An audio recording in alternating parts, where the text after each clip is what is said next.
मंत्री जी, बहुत दिन हो गए जंगल में भ्रमण किए हुए। कितने सारे सुंदर पक्षी, बंदर, मोर देखे बहुत दिन हो गया। प्रकृति में भ्रमण करने का अलग ही आनंद आता है मंत्री जी। महाराज, घूमने का मन तो मेरा भी करता है, पर राज्य के कार्यों में हम बहुत व्यस्त हो जाते हैं। भ्रमण करने का समय ही नहीं मिल पाता। ठीक है मंत्री जी, कल सुबह ही घूमने के लिए निकल पड़ते हैं। महाराज, रथ से भ्रमण करें या फिर घोड़ों से? मंत्री जी, ना रथ ना घोड़े, पैदल भ्रमण करने का आनंद ही अलग होता है। हम एक एक वस्तु को अच्छे से देख सकेंगे। लेकिन महाराज, चलते चलते थक जाएंगे तो? अरे मंत्री जी, इतना घी दूध मावा बचपन से खाते आ रहे हैं, उसका क्या इतनी शक्ति तो है। और थक भी गए तो क्या थोड़ी देर आराम कर लेंगे, जलपान कर लेंगे। वो तो ठीक है महाराज, लेकिन किसी जंगली जानवर ने या दुश्मन ने हम पर हमला कर दिया तो क्या करेंगे? मंत्री जी, आप हमारे बारे में कितनी चिंता करते हो। ऐसा रहा तो हम 2 सिपाही साथ रख लेंगे। ठीक है महाराज, तो फिर कल सुबह ही भ्रमण के लिए निकल पड़ेंगे।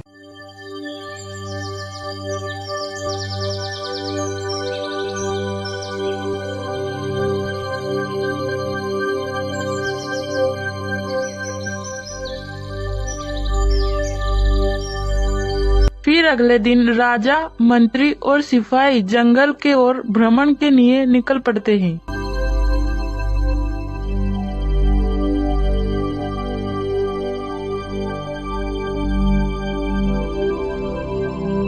मंत्री जी, अभी तक कुछ अच्छा सा दिखा नहीं जिससे हमें आनंद आए। महाराज, अब आपको तो पता ही है, शिकारी लोग कुछ पैसों के लिए जंगली जानवरों को मारकर उनका सींग और चमड़ा बाजार में बेच देते हैं कुछ पैसों के लिए। लगता है हमें इन शिकारियों का बंदोबस्त करना पड़ेगा। महाराज, अंदर चलिए, हो सकता है कुछ देखने को मिल जाए। ठीक है मंत्री जी, जैसा आप कहें। फिर वहाँ जंगल के थोड़े अंदर जाते हैं तो तालाब में सुबह सुबह कुछ हंस नहा रहे थे। महाराज, वो देखिए, छोटे से तालाब में हंस नहा रहे हैं। अरे वाह मंत्री जी, कितना सुंदर लग रहा है ये हंस का जोड़ा। अब इस जंगल में आने का फायदा हुआ। महाराज, वो देखिए, एक हंस तो हमारी तरफ ही आ रहा है। किंतु इस हंस को हमसे डर नहीं लग रहा है क्या मंत्री जी? लगता है इन्हें ये लग रहा है कि हमसे इन्हें कोई खतरा नहीं, इसलिए डर नहीं रहे हैं ये। ठीक है, अब थोड़ा आगे चलते हैं। इन हंस को देखकर मुझे बहुत आनंद आया। ठीक है महाराज, अब थोड़ा आगे की ओर चले। फिर वहाँ थोड़ी आगे की ओर जाते हैं तो उन्हें पेड़ पे कुछ बंदर दिखाई देते हैं। मंत्री जी, वो देखिए, पेड़ पर बंदर हैं। कितने सुंदर लग रहे हैं ये बंदर। इन बंदरों को देखकर बचपन में बंदर मेले में खेल दिखाया करते थे, उनकी याद आ गई।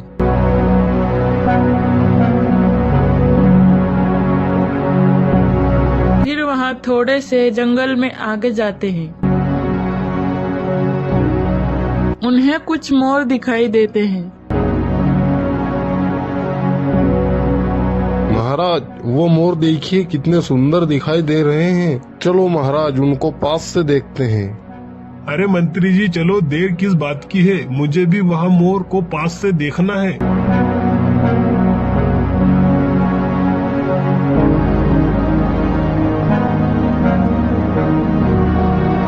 अरे महाराज, मेरी सोच से बहुत ही सुंदर निकले ये मोर।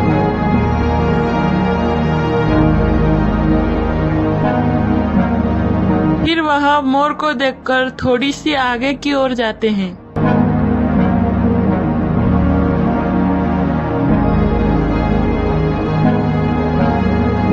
मंत्री जी, चलिए वहाँ पर थोड़ी देर आराम कर लेते हैं। कितनी गहरी छांव है वहाँ पर। मुझे लगता है महाराज, आप थक चुके हैं। चलिए, फिर वहीं थोड़ी देर आराम करेंगे।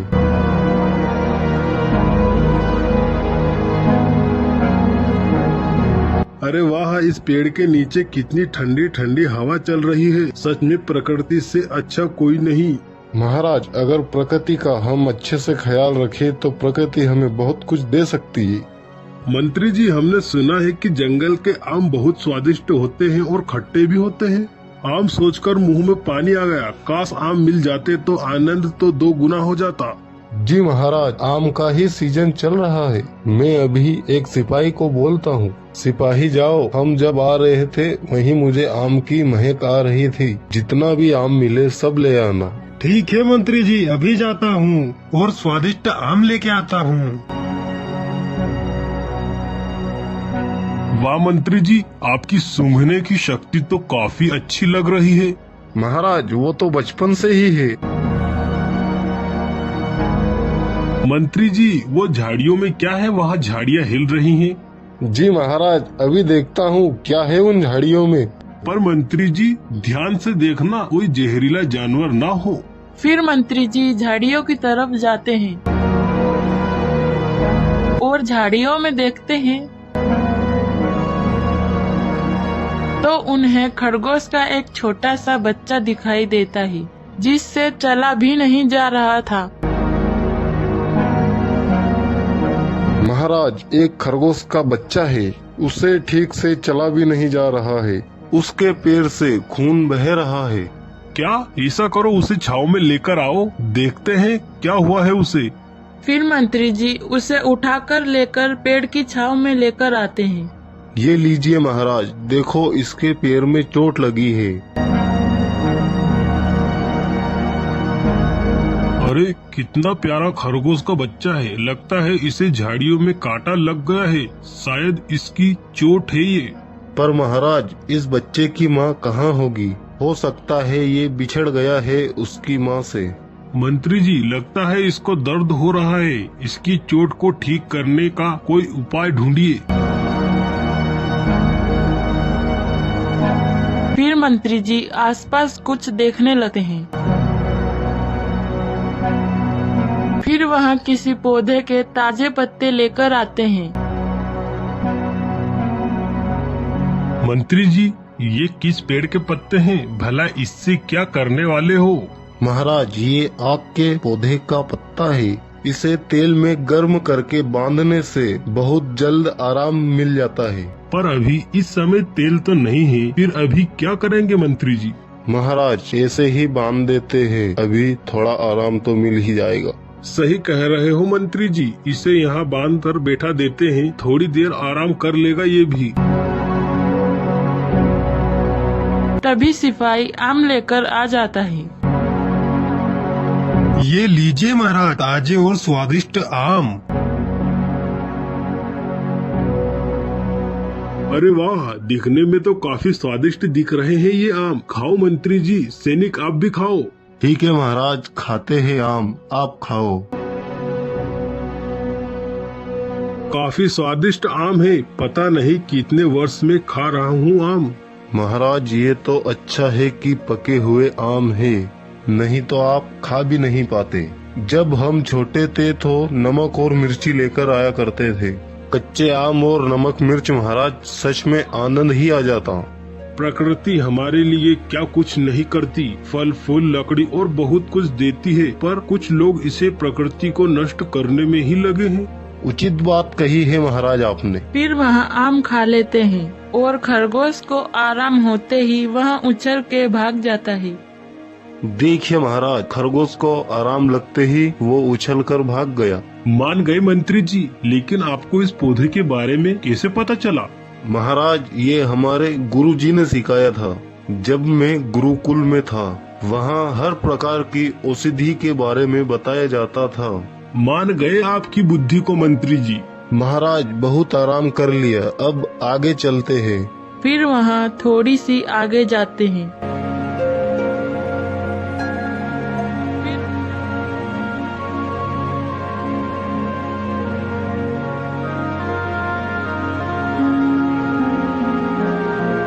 फिर उन्हें जमीन पे पड़ा हुआ एक चूजा दिखाई देता है।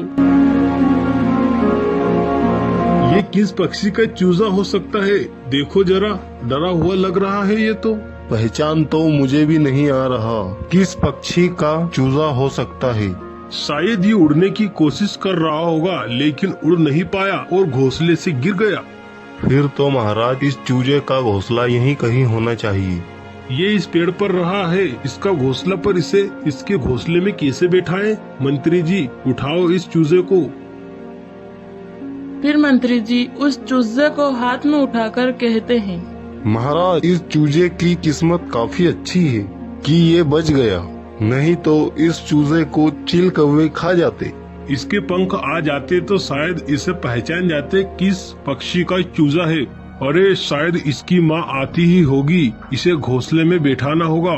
हाँ महाराज, अगर इसकी माँ आ गई तो हम पर ही हमला करेगी। इसे लगेगा कि हम इसके बच्चे को चुरा के ले जा रहे हैं। सिपाही, इस बच्चे को घोंसले में बैठा कर आ जाओ। ठीक है महाराज, अभी इसे बैठा के आते हैं। फिर वहाँ सिपाही उस बच्चे को घोंसले में बिठा देता है। फिर वहाँ थोड़ी आगे की ओर चले जाते हैं।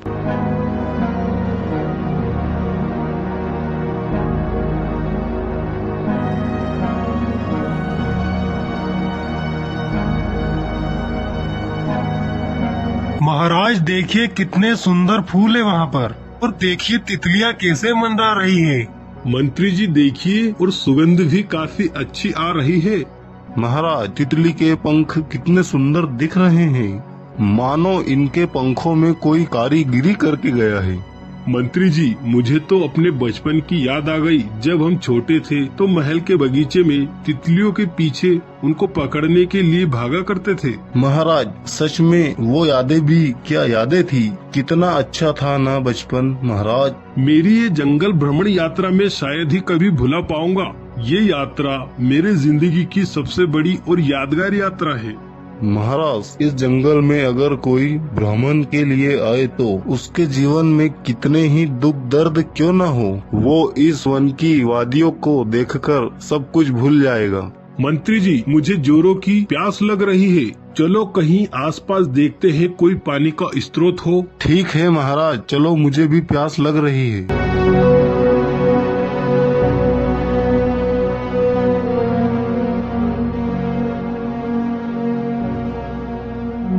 फिर वहाँ आगे की ओर बढ़ते हैं। उन्हें एक तालाब दिखाई देता है जिसमें पीने लायक पानी भी था। महाराज, वो रहा पीने लायक पानी, चलो पीते हैं।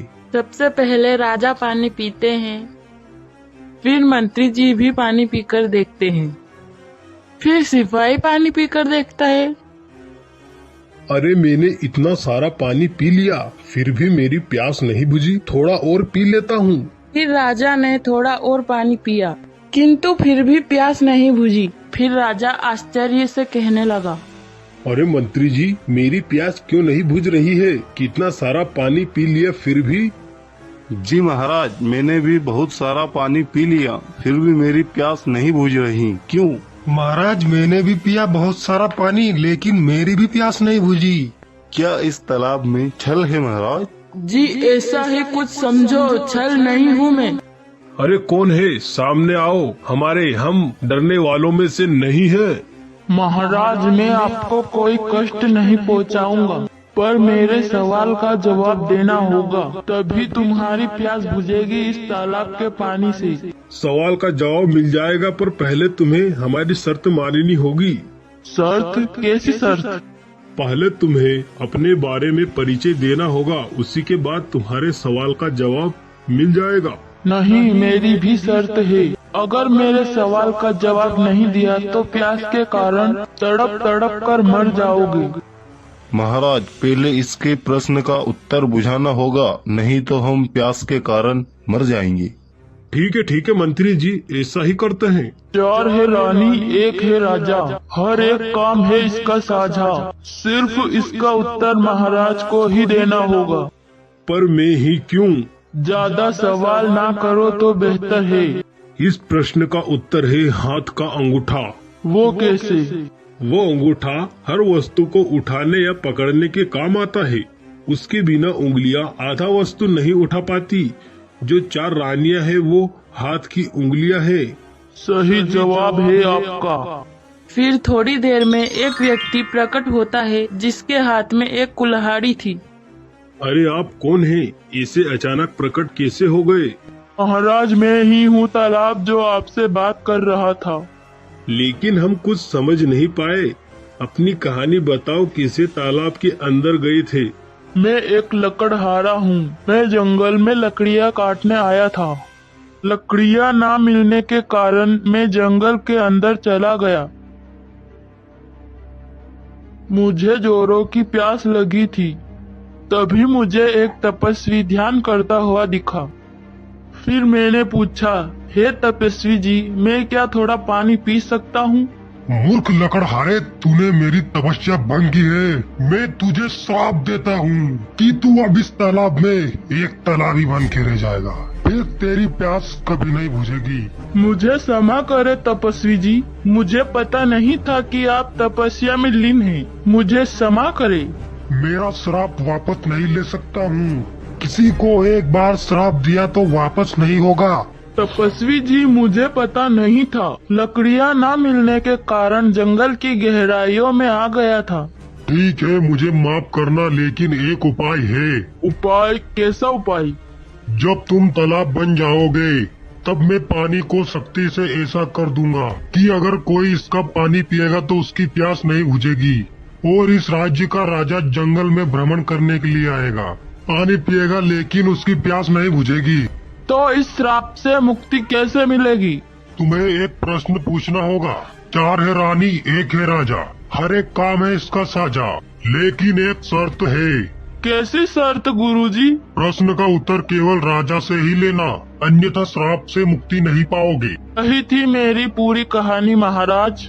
चलो, जैसे भी हुआ श्राप से मुक्ति तो मिली। महाराज, जोरों से प्यास लगी है, चलो पानी पीते हैं। चलो मैं भी पी लेता हूँ, कब से प्यासा हूँ मैं भी। सबसे पहले राजा पानी पीते हैं, फिर मंत्री जी भी पानी पीकर देखते हैं, फिर सिपाही पानी पीकर देखता है। अरे, इस पानी से तो अब प्यास भी बुझ गई। हाँ, यहाँ तो भूल गया, तपस्वी जी ने ये भी कहा था, मेरे श्राप से मुक्त होने के बाद ये तालाब पीने लायक बन जाएगा और जंगल के सारे जीव जंतु इस पानी को पीकर अपनी प्यास बुझाएंगे।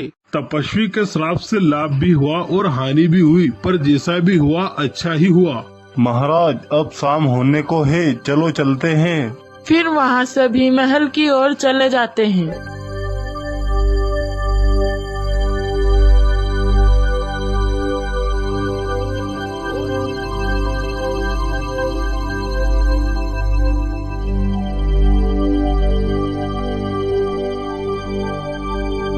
और राजा उस लकड़हारे को बहुत सारा धन दे देता है, जिससे उसका परिवार हंसी